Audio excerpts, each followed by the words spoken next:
तो सदगुरु कबीर साहब कहते हैं सनातन तत्व आत्मा का बोध प्राप्त करा दो, अर्थात आत्मबोध प्राप्त करा दो। आत्म स्थिति ही जीवन में एकमात्र सनातन है। अनंत वासनाओं के त्याग से ही स्वरूप स्थिति होती है, आत्म स्थिति होती है। स्वरूप स्थिति और आत्म स्थिति से ही सनातन वासंती वस्त्र, वासंती अर्थात वसंत अर्थात उत्तम वासंती वस्त्र का धारण तभी होता है जब आत्म स्थिति होती है। सदगुरु कबीर साहब कहते हैं मैं आयो मेस्तर मिलन तो ही ऋतु बसंत पहिरावा हूँ, लंबी पुरिया पाई छेन सोत पुराना भूता थी। पुरिया बड़ी लंबी है, अर्थात जीवन पुरिया बहुत लंबी है। जैसे चरखा और करघा के माध्यम से वस्त्र बुना जाता है, कपड़ा बुना जाता है, तो सर्वप्रथम ताना तना जाता है। तो ताना बहुत लंबा होता है। पुरिया का तात्पर्य होता है ताना, पुरिया के माध्यम से ताना तना जाता है। तो ताना बहुत लंबा है। और पाई कहा जाता है ताना तने हुए धागों को, गांठ होता है, कहीं रेशा निकला होता है, उसको मांझ करके साफ किया जाता है। जैसे मदन जी कपड़े बुनने का काम करते हैं तो वहाँ ताना तनता है, उसमें पट बुनता है, कपड़ा बुनता है, तो बाना उसमें से मशीन के द्वारा इधर से उधर। यहाँ चरखा करघा का उदाहरण सदगुरु कबीर साहब दे रहे हैं। वहाँ मशीन से बुना जाता है आपके यहाँ फैक्ट्रियों में। अब इधर से उधर गुल्ली घूमती रहती है। सबका वर्णन इस पद में आएगा। कबीर साहब कहते हैं धागा को पहले मांझा जाता है, कहीं टूटा हुआ है तो जोड़ा जाता है, और कहीं रेशा निकला है उसको मांझ करके साफ किया जाता है ताकि कपड़े में वो इधर से उधर डिफेक्ट ना हो जाए। तो कबीर साहब कहते हैं लंबी पुरिया है, ताना बहुत लंबा है, अर्थात ये जीवन जन्म मरण का प्रवाह बहुत लंबा है, अनंत काल से चला आ रहा है। लंबी पुरिया पाई छीन, लेकिन पाया बहुत छीना है, बहुत छोटा है। बहुत छोटे का तात्पर्य है विवेक बहुत छीन है, विवेक कमजोर है। मनुष्य का विवेक इतना छीन है, इतना कमजोर है, इतना नापाक है कि आदमी विवेक ही नहीं कर पाता है, सत्य और असत्य का बोध नहीं कर सकता है, सही और गलत को समझ नहीं पाता है, खाद्य और अखाद्य को समझ नहीं पाता है, ना खाने योग्य चीज़ों को खाता पीता है, बीड़ी गांजा भांग शराब इत्यादि खाता पीता है, और गलत कर्म करता है, चोरी हिंसा व्यभिचार इत्यादि गलत कर्म करता है। ये अविवेक का लक्षण है। तो जीवन तो बड़ा लंबा है, एक जीवन के समाप्त होने के पश्चात दूसरा जीवन प्रारंभ हो जाता है। इस प्रकार से अनादिकालीन जीवन चक्र में ये जीव चल रहा है, इसलिए इसका ताना बहुत लंबा है।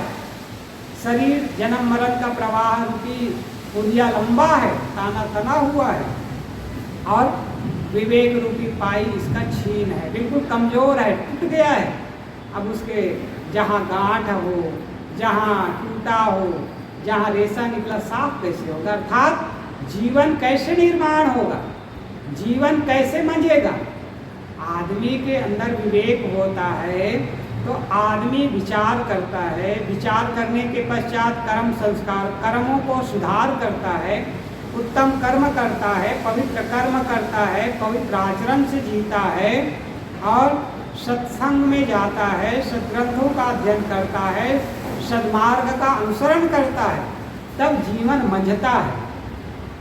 जैसे भोजन बनाया जाता है चूल्हे से, लकड़ी के चूल्हे द्वारा भोजन बनाया जाता है, तो पात्र में जो बर्तन होता है उसके नीचे कालिख लग जाती है। जब कालिख लग जाती है तो उसको सफाई करना होता है, तो रगड़ रगड़ करके खूब साफ करना पड़ता है, मांजना पड़ता है। उसे कहा जाता है रगड़ने की क्रिया को मांजना। तब जा कर के कहीं वो बर्तन बिल्कुल साफ होता है। ठीक वैसे ही सबके अंतःकरण में, सबके मन मस्तिष्क में, सबके जीवन में कालिख भरा हुआ है। काम क्रोध लोभ मोह माद मत्सर हिंसा, तृष्णा, अविवेक, तमाम दोषों का कालिक लगी हुई, कालिक लगा हुआ है। अब वो कालिक कब निकलेगी? जब रगड़ा जाएगा। किसके द्वारा? विवेक और विचार के पाई द्वारा रगड़ा जाएगा, निरंतर चिंतन द्वारा रगड़ा जाएगा, तब वो निकलेगा। अर्थात साफ होगा जीवन, संस्कारित होगा जीवन, मंजेगा। और जीवन, जिसका जीवन मन जाता है उसी का जीवन चमक जाता है।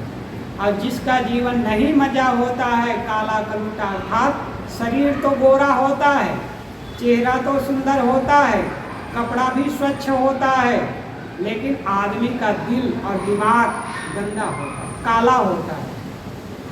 भाई शरीर, कौवे का शरीर तो काला ही होता है, उसका चाल और आचरण भी काला होता है, किंतु बगुले का शरीर तो स्वच्छ होता है, किंतु मन और चाल आचरण उसका गलत होता है, रिश्की होता है। ठीक वैसे ही आदमी का चेहरा सुंदर हो तो इसका मतलब नहीं वो चमक रहा है, नहीं वो मजा हुआ है, नहीं। अंतःकरण, मन मस्तिष्क को, जीवन को संस्कारित करना है। सतगुरु कबीर साहब कहते हैं ये विवेक और विचार के द्वारा होगा, लेकिन वो क्षीण है, कमजोर है, विवेक विचार ही आदमी के पास नहीं है। तब क्या होगा? सूत पुराना खूंटा तीन, और ये सूत तो बड़ा पुराना है। सूत का अर्थ हम दो तरीके से इसमें कर सकते हैं। सबसे पहला अर्थ तो सूत का हम कर सकते हैं सांस। सांस बहुत पुराना है, अर्थात बहुत कमजोर है, पुराना हो गया। पुराना जो वस्तु हो जाता है वो कमजोर हो जाती है। ठीक वैसे ही श्वास चलते चलते चलते वृद्धावस्था में आकर के कमजोर, या फिर कह सकते हैं श्वास इतना कमजोर है, इतना क्षणिक है कि अभी हम सांस ले रहे हैं, कब टूट जाए कुछ नहीं कहा जा सकता, इसलिए पुराना है।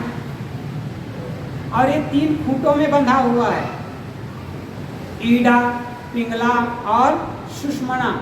ये तीन नाड़ियाँ मेरुदंड से होकर के, मूलाधार से होकर के मेरुदंड के रास्ते से लिपट करके सहस्रार तक आती है, खोपड़ी तक आती है, और इन्हीं के द्वारा सांस चलती है, सांस सुरति कमल तक पहुंचती है। इसका मतलब है ये सूत तो पुराना है, बहुत कमजोर है, लेकिन ये ईड़ा, पिंगला और सुषुम्ना रूपी तीन खूंटों के आधार पर ये चलती है। दूसरा अर्थ हम कर सकते हैं, सूत यदि हम जीव को मानते हैं तो जीव पुरातन है, जीव सनातन है। पुरातन का तात्पर्य अनादिकालीन है, न इसका जन्म हुआ है, न इसकी मृत्यु होगी। ना जायते ना मृते ना बभू कश्चित नायम कुतश्चित कहा गया है।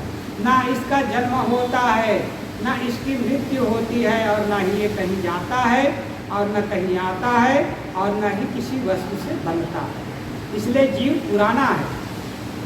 और खूंटा ये शरीर के बंधन में क्यों बंधा हुआ है? फिर ये जीव वित्तैष्णा, पुत्रैष्णा, लोकैष्णा, पुत्र की इच्छा, पुत्र की तृष्णा में पड़ा हुआ है। पुत्र हो गया, परिवार हो गया, तो धन की तृष्णा में पड़ा हुआ है जीव। और धन हो गया तो संसार में मेरा सम्मान हो जाए, लोक में प्रसिद्धि हो जाए, इस तृष्णा में पड़ा हुआ है, इस खूंटे में बंधा हुआ है। या फिर काम, क्रोध, लोभ, इसके खूंटे में बंधा हुआ है। चित्त में काम, क्रोध, लोभ के विकार आ गए, इस खूंटे में बंधा हुआ है, इसके कारण से जीव बंधा हुआ है शरीर में। और तीसरा बंधन का कारण है रजोगुण, तमोगुण और सतोगुण। इसके चक्कर में पड़ करके ये जीव शरीर के बंधन में बंधा हुआ है। कबीर साहब कहते हैं ये जीव तो पुराना है, किंतु बंधा हुआ है काम, क्रोध, लोभ, मोह में पढ़ करके, और पुत्रैष्णा, वित्तैष्णा और लोकैष्णा के चक्कर में पढ़ करके, और रजोगुणी होकर के, तमोगुणी और सतोगुणी होकर के इस संसार चक्कर में फंसा हुआ है ये जीव। अगली पंक्ति में कबीर साहब कहते हैं सर लागे ते 360 कसमी 72 लागू गाठ। सर लागे ते 360 सर का तात्पर्य होता है सरकंडा। यहाँ तात्पर्य है हड्डियाँ। हड्डियाँ कितनी है? सर लगे हुए हैं, जुड़े हुए हैं, हड्डियाँ जुड़ी हुई है किसमें? 72 गांठ। 72 गांठों से मंडित इस शरीर में गुथी हुई है।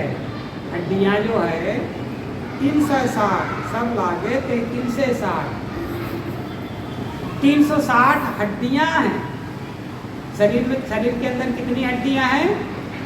अलग अलग जुड़ी हुई है हड्डियाँ 360 हड्डियाँ हैं। सभी हड्डियाँ जुड़ी हुई है एक दूसरे से। कहाँ पर जुड़ी हुई है? कसमी 72 लागू गांठ। 72 गांठों से 72 गांठों में ये 360 हड्डियाँ जुड़ी हुई है। अभी साहब कितना मनोवैज्ञानिक ढंग से शरीर का हर चीज हर ढंग से विश्लेषण कर रहे हैं। शरीर के अंदर में 360 हड्डियाँ हैं। अब गिनती गिनो तो उंगली की हड्डियों को गिनो तो एक एक उंगलियों में देखो 3-3 खंड बना हुआ है। फिर यहाँ से आकर यहाँ जुड़ा हुआ है। तो एक इस शरीर के अंदर में ही हाथ के अंदर में 14 गांठ हो गया है ना? 14 गांठ है ना? इस हाथ में पंजे में 14 गांठ, इस पंजे में 14 गांठ, 14 दूनी 28 गांठ। पैर के दोनों पंजों को ले लें 56 गांठ हो गए, है ना? और अब हाथ को ले तो कलाई, कोहनी और भुजा, ये 3 इसमें और 3 इसमें, पैर में 3, पैर में 3, कितने हो गए? 12 गांठ। 56 और 12 कितना हो गया? 68 गांठ हो गए ना? और 68 गांठ के पश्चात गले के पास आते हैं तो एक सिरोभाग जुड़ा हुआ गांठ है और दोनों भुजाएं जुड़ी हुई है गांठ। यहाँ पर 3 गांठ हो गया। 68 और 3 कितना हो गया? 69, 70 और 71। और कमर के भाग में रीढ़ की हड्डी जहाँ जुड़ी हुई है एक गांठ वहाँ जुड़ा हुआ है ना? रीढ़ की हड्डी के पास जो जुड़ा हुआ है एक गांठ वो जुड़ा हुआ है। कितना हो गया? 72। कबीर साहब गलत नहीं बोल रहे हैं। 72 गांठों से ये जुड़ा हुआ है। 360 हड्डियां हैं, वो सभी हड्डियां जुड़ी हुई है 72 गांठों के द्वारा। 72 मुख्य गांठ है, उन गांठों के द्वारा जुड़ी हुई है। और एक एक गांठ में 1-1 हजार नसों का विस्तार है। एक गांठ में 1000 नस नाड़ियाँ निकली हुई है जो शरीर भर में फैली हुई है। इसलिए क्या कहा जाता है? 72,000 नाड़ियाँ हैं शरीर में कहा जाता है। कबीर साहब ने कितना विश्लेषण और कितना गहराई से शरीर के बारे में भी समझते थे। सोच करके चिंतन करके भी आश्चर्य लगता है। आज आदमी विज्ञान को पढ़ता है, हाँ, जूलॉजी पढ़ता है, डॉक्टर भी हो जाता है। उनको पूछो शरीर में कितने गांठें हैं, शरीर में कितने नसें हैं, शरीर में कितनी हड्डियां हैं, शरीर में कितनी ग्रंथियां हैं, वो डॉक्टर भी नहीं बता पाएगा। लेकिन कबीर साहब इतना गहराई से चिंतन करके एक एक चीज़ बिल्कुल क्लियर बता रहे हैं। शरीर में 72 गांठ है और 360 हड्डियां हैं और 360 हड्डियां 72 गांठों के माध्यम से 1-1 हजार एक गांठ में नसों के द्वारा जुड़ करके इस शरीर को संचालित कर रही। कैसे चला रही है? खुर खुर खुर खुर चालय नाड़ी। जैसे करघा चलती है खुर खुर खुर खुर खुर खुर चरखा करघा, वैसे ही खुर खुर खुर खुर ये सांस के द्वारा ये शरीर चल रहा है। बैठ जो लाहिन पलथी मार। और जब चरखा करघा चलता है तो क्या बनता है? कपड़ा बुना जाता है, वस्त्र वयन होता है। वैसे ही ये शरीर चल तो रहा है। कैसे चल रहा है? ये जुलाहिन पलथी मार के बैठी हुई है और ये चरखा करघा खुर खुर खुर खुर चल रहा है। और ऊपर नचनिया करत गोड़ कर गई माधुई चलत गोड़। ये जुलाही क्या है? इस शरीर के अंदर में एक मन रूपी मनोवृत्ति है। मनोवृत्ति क्या कर रही है? ये भरनी भर रही है। ताना खत्म होने के पहले अगले ताना तकने के लिए, अगले शरीर धारण करने के लिए, कर्म संस्कारों के पट बुनने के लिए क्या कर रही है? भरनी भर रही है। अर्थात कर्म संस्कारों को बुन रही है। कौन बुनता है? मन। मन बुनता है ना। मन विचार करता है, मन चिंतन करता है। तब क्या होता है? ऊपर नचनिया करत कोड़, ऊपर दो नचनिया हैं। ये आँख क्या है? नचनिया है। मन सोच रहा है, भरनी भर रहा है, मनोवृत्ति। ऐसा करो, यहाँ जाओ, वहाँ जाओ, ये खाओ, उसके साथ बोलूँगा, उसके साथ मिलूँगा, उसके साथ चलूँगा, ये काम करूँगा, ये काम नहीं करूँगा। अब गलत कर्म करने वाला चोरी करूँगा, हिंसा करूँगा, हत्या करूँगा, लूट करूँगा, ये गलत कर्म वाले कर रहा है। अच्छे कर्म वाला का मन मनोवृत्ति कर रहा है, सत्संग में जाएंगे, भजन करेंगे, स्वाध्याय करेंगे, चिंतन करेंगे, भक्ति करेंगे, साधना करेंगे, संयम करेंगे। ये कौन कह रहा है? मन रूपी मनोवृत्ति कह रहा है। और आँख उसी के अनुसार से चल रहा है। ऊपर ये नचनिया दोनों आँख है, उसी के अनुसार से चल रहे हैं। नचनिया का तात्पर्य है नाच रहा है, चल रहा है। और तीसरी बात कबीर साहब कहते हैं करत कोड़, और उसी के अनुसार से कर्म रूपी कर्म, करत, करत मतलब चलता है। कोड़, कोड़ का तात्पर्य है खूंटी। खूंटी जो होती है ना, खूंटी के माध्यम से इधर से उधर घुमाया जाता है जब कपड़ा बुना जाता है। तो वैसे ही खूंटी को घुमाया जा रहा है, भरनी को। जो ताना होता है, ताना के पश्चात होता है बाना। बाना के माध्यम से खूंटी जो है इधर से उधर घूमती रहती है। तो वैसे ही नचनिया चल रही है और पैर चल रहे हैं। कर गई माधुई चलत गोड़, और करघा चलाने में दोनों पैर चलाते हैं। करघा कपड़ा बुनने के समय दोनों गड्ढे में पैर को डाल करके, वहाँ उसका रस्सी लगी होती है या फिर पाया लगा होता है, उसमें पैर के द्वारा हिलाते रहते हैं इसको, चरखा को। और जो है बाना, जो है बाना में लगी हुई खूंटी है जिसमें भरनी भरी होती है, धागा, वो इधर से उधर, इधर से उधर, इधर से उधर नाचती रहती है और कपड़ा बुनता रहता है। ठीक वैसे ही ये मन रूपी जुलाहीन, मनोवृत्ति रूपी जुलाहीन भरनी भर भर करके दे रही है, रख रही है कर्म पट बुनने के लिए, आगे जीवन के लिए। और आँख उसी के अनुसार नाच रहा है और पैर भी उसी के अनुसार ही चल रहा है। अर्थात जैसे मन निर्देश करता है वैसे आँख देखती है और उसी के अनुसार से हाथ और पैर दोनों काम करता है, कर्म पट को बुनता है, कर्म करता है। और जितना जैसा जैसा आदमी कर्म करते जाता है वो कपड़ा बुनते चला जा रहा है। अर्थात आगे जीवन के लिए हमारा कर्म पट, कर्म संस्कार, कर्म का कपड़ा बुनते चला जा रहा है। उसी का रूपक से कबीर साहब दे रहे हैं। पैर चल रहे हैं, हाथ कर रहा है, मुख बोल रहा है, इसके आधार पर मन सोच रहा है। मन के सोचने के आधार पर ये सारा कर्म रूपी पट बुनते चला जा रहा है। मन अच्छा सोचता है, अच्छा कपड़ा बनते चला जा रहा है।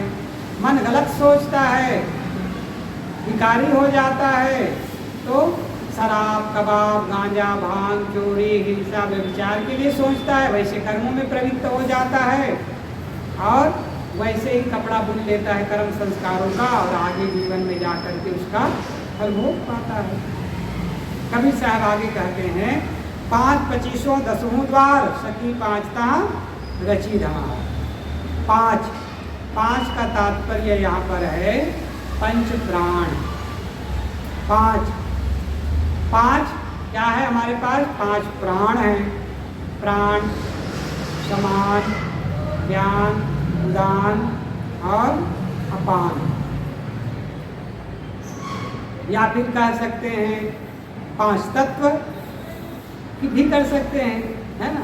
अब 5 शब्द है, इसका मतलब 5 प्राण भी है, 5 तत्व भी है, 5 विषय भी है, या कह सकते हैं, और 2500 5 2500 5 प्राण, 2500 25 प्रकृतियाँ, या फिर कह सकते हैं 5 तत्व और 25 प्रकृतियाँ भी कह सकते हैं। तो कबीर साहब कहते हैं शरीर में मंडित है 5 प्राण, 5 तत्व और 25 प्रकृतियों से ये मंडित शरीर है। 25 प्रकृति मिट्टी का, शरीर में प्रकृति क्या है? शरीर में हड्डी है, मांस है, मैदा है और बाल है इत्यादि। ये क्या है? मल भी निकलता है भोजन के पश्चात। ये सब क्या है? मिट्टी का अंश। 5 तत्व की 5 प्रकृतियाँ हो गई। मिट्टी की प्रकृति हो गई। पानी की प्रकृति है, लार है, थूक है, पेशाब है, मूत्र है और वीर्य है। ये 5 पानी की प्रकृति है। आग की प्रकृति है, भूख, प्यास, आलस्य, निद्रा और जम्हाई। इस शरीर के अंदर 5 आग की प्रकृति है। 5 चंचल वायु, जिसे वायु हवा कहा जाता है, उसकी प्रकृति है। चलन, चलना, बोलन, बोलना, बलकरण, बल से बलपूर्वक प्रयोग करना, संकोचन, सिकुड़ना, और चलन, बोलन, गिरन, संकोचन, बलकरण, इस प्रकार पसारण, फैलना, सिकुड़ना, चलना, बोलना और बल लगाना, ये हवा की प्रकृति है। और आकाश की प्रकृति कहा गया है काम, क्रोध, लोभ और मोह। काम, क्रोध, लोभ, मोह, मत्सर जो भी कहे। तो ये 5 मनोविकार है। हालांकि मनोविकार है, इसे प्रकृति कह दिया गया है आकाश का। तो कबीर साहब कहते हैं 5 तत्व कहें या 5 प्राण कहें, 25 प्रकृति उसकी है, और 10 द्वार, और 10 द्वार, 10 द्वारे से ये बना हुआ है। 10 द्वारे का पिंजरा, तामे पंछी पवन, रहबे को अचरज अहे, जात अचंभव कौन। कबीर साहब कहते हैं 10 द्वारों से मंडित है। 2 आँख, 2 नाक, 2 कान, 1 मुख, कितने हो गए? 7। टट्टी और पेशाब की जगह 9 है ना, 2 हो गए। टट्टी की जगह, पेशाब की जगह 7, 2, 9। और 10वां हो गया तालु मूल, या फिर नाभि को मानते हैं लोग, जिसको भी माने, चाहे नाभि को माने, चाहे तालु मूल को माने। तो 10 द्वारे का ये पिंजरा है। तो 10 द्वारों से मंडित है। सखी 5 रची धमाल, और 5 सखियाँ यहाँ धमाल मचा रही। 5 ज्ञान इंद्रिया रूपी सखियाँ बहुत उधम बान मचा रही है। आँख कहती है मेरे को सुंदर सुंदर दृश्य चाहिए, सुंदर सुंदर रूप चाहिए, सुंदर सुंदर कपड़े चाहिए, सुंदर सुंदर गहने चाहिए, सुंदर सुंदर सब सामान चाहिए। आँख कह रही है, धमाल मचा रही ना आँखों की सखी। और कान कह रहा है सुंदर सुंदर गाने चाहिए, वो अपने धमाल मचा रहा है। नाक कह रहा है सेंट चाहिए, अच्छे सेंट चाहिए, गुलाब का चाहिए, केवड़ा का चाहिए, वो मांग रहा है। जीभ कह रहा है अरे अच्छा अच्छा मिठाई चाहिए, पकवान चाहिए, ऐसा भोजन चाहिए, जीभ मांग रहा है। और आँख, नाक, कान, जीभ और चाम कह रहा है हमको सुंदर सुंदर कोमल कोमल वस्त्र चाहिए, चमकीले भड़कीले कोमल कोमल वस्त्र चाहिए। इस प्रकार से 5 सखियाँ धमाल मचाई हुई है अपने अपने विषय के लिए। कबीर साहब कहते हैं 5 तत्व, 5 प्राण, 25 प्रकृति, 10 द्वारों से मंडित ये शरीर है, और इसमें 5 ज्ञान इंद्रिया रूपी सखियाँ इतनी धमाल मचा रही है कि पूछो मत। बसंत के नाच में नाच रही है, बसंती नाच रही है ये इंद्रियाँ, अर्थात राग रंग कर रही है। कबीर साहब कहते रंग बिरंगे पहिरे चीर, और रंग बिरंगे चीर पहन रहे हैं। अर्थात कर्म संस्कारों का पट जब बुन जाता है तो जीव रंग बिरंगे चीर पहनता है। चीर का तात्पर्य कपड़ा, कपड़ा का तात्पर्य है कपड़ा धारण करता है, अर्थात जीव शरीर धारण करता है। कभी काला शरीर, कभी गोरा शरीर, कभी ठिगना शरीर, कभी लंबा शरीर, कभी मोटा शरीर, कभी घोड़ा, कभी गधा, कभी बैल, कभी गाय, कभी चींटी, कभी कीड़े, कभी मकोड़े, कभी चूहा, कभी बिल्ली, कभी कुत्ता, कभी सिंह, कभी सियार, कभी चील, गेंद, पक्षी। जिस जिस खानियों के अनुसार से धमाल मचा मचा करके कर्मों का पट बुनता है जीव, मनोवृत्ति रूपी जुलाहिन के आधार पर चल चल करके वैसे ही वैसे रंग बिरंगे चीर पहनता है, अर्थात रंग बिरंगे शरीरों का शरीर धारण करता है। लेकिन इन शरीर धारण की प्रक्रिया से, कर्मपट की प्रक्रिया से तभी बचा जा सकता है। साधक को समझाते हुए कबीर साहब कहते हैं, ए साधक तभी बच सकते हो हरि के चरण धय गावे कबीर। हरि के चरण में जा करके पकड़ करके उसके अनुसार उसके गीत को गाओगे, उनके अनुसार जीवन बनाओगे, उसके मार्ग का अनुसरण करोगे, तभी तुम्हारे जन्म मरण का प्रवाह मिट सकता है। यहाँ पर हरि के चरण कहा है कबीर साहब। हरि का तात्पर्य गुरु भी होता है, हरि का तात्पर्य लोग भगवान भी मानते हैं, लेकिन अर्थ दोनों जगह एक ही होगा। हरि का अर्थ ही होता है, भगवान को हरि नाम इसलिए दिया गया है हरण करने के लिए। बस वो हरण कैसे करता है इसमें अंतर है। गुरु भी हरि है। गुरु किसका हरण करता है? हरति अज्ञानम, हरति अज्ञानम पापम दुखम ज्ञान वाहित हरि। गुरु अज्ञान का हरण करते हैं, पाप का हरण करते हैं, दुख का हरण करते हैं, इसलिए गुरु हरि है। और भगवान को भी कह दिया गया है कि हरण करता है, लेकिन हरण करने का तरीका दोनों का अंतर है। गुरु हरण करता है अज्ञान, दुख और पाप का और मनोविकारों का हरण करता है ज्ञान देकर। लेकिन जिन्हें भगवान मानते हो वो संहार करके हरण करता है, एक जीवन दे करके हरण करता है, एक कल्याणमय जीवन बना करके बुद्धि को सुधार करके हरण करता है।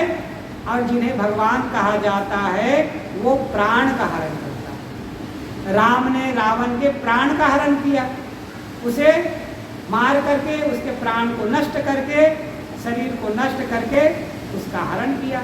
ये हरण करना संहार है, निर्माण नहीं है।